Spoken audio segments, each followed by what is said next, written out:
Ladies and gentlemen, let's get into the video. Let us further discuss Ubisoft and, well, Watch Dogs.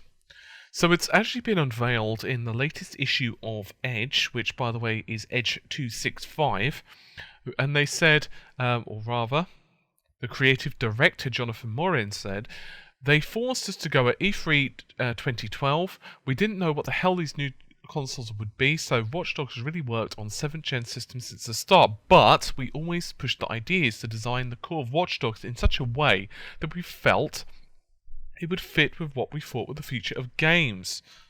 Yves, he's of course referring to Yves Guillemot, who is Ubisoft CEO, was the one who wanted us to go at E3, even though we didn't feel it was ready. They felt it was a bit early, and in the end, we think he was right. So if you read between the lines of this, out of quote, of course, if you read between the lines, you can pretty much see that they didn't even know what the PS4's hardware or the Xbox One's hardware was going to be.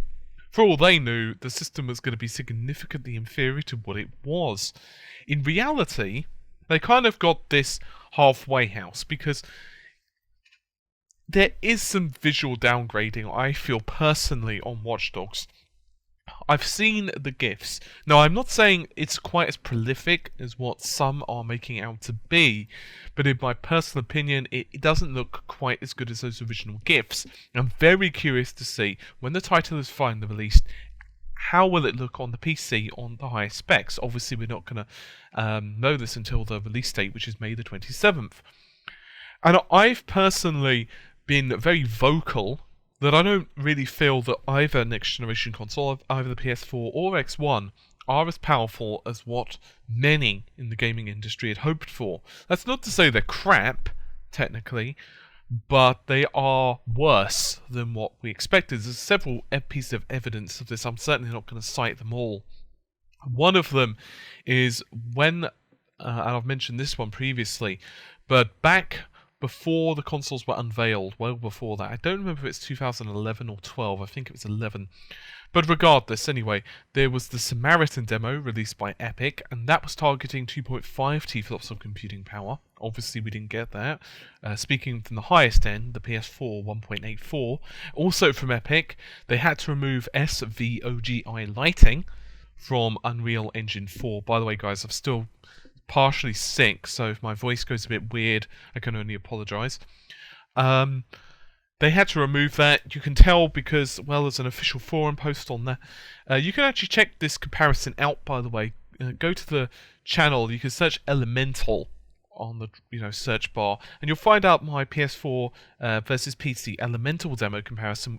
Elemental demo, by the way, is using UE4, Unreal Engine 4.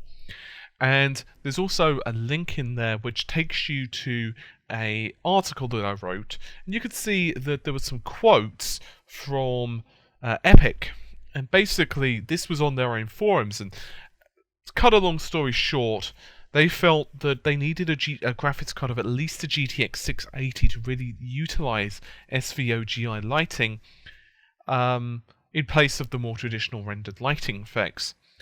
But the thing is, if you were to take that to a logical conclusion, Unreal Engine 4 isn't really going to be the thing until like 2015-16. We're going to start seeing like games that are really using it to a high extent. Now, if you were to take a logical conclusion of that, most PC gamers are going to have a GPU at least as good as the GTX 680 by, say, 2015-16. It's just logical, because by that point it will be like a low to mid-range card.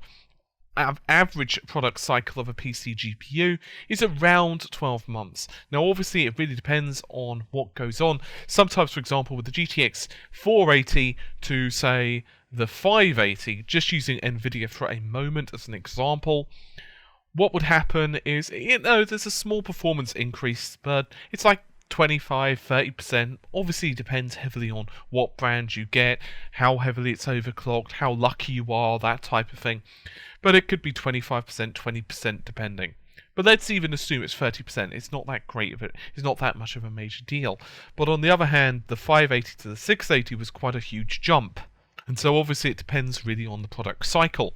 However, the basic point of the matter is, by the time that most games were going to be out to utilize SVOGI, really speaking, honestly speaking, we're probably going to be in a situation where, well, honestly, most PC gamers have far better hardware anyway, so they don't really have to worry about it. But the PS4 and Xbox One, simply the GPU could not handle that. They could want to, but they just wouldn't have the performance to do so.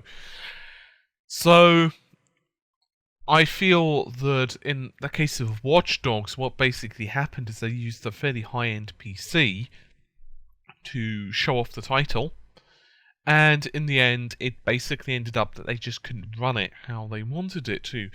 And I don't necessarily know if it was a good or a bad thing for that unveiling. I mean, it turned out really well in one respect because it generated a lot of hype for the game. On the other hand, it also somewhat created a bit of negativity because people are fairly pissed of these graphical downgrades. So, was it the right decision? Well, I don't really know, to be honest. I guess we'll have to just see the sales figures. Anyway, hopefully you've enjoyed the video. I'll see you soon. Take care. Bye for now.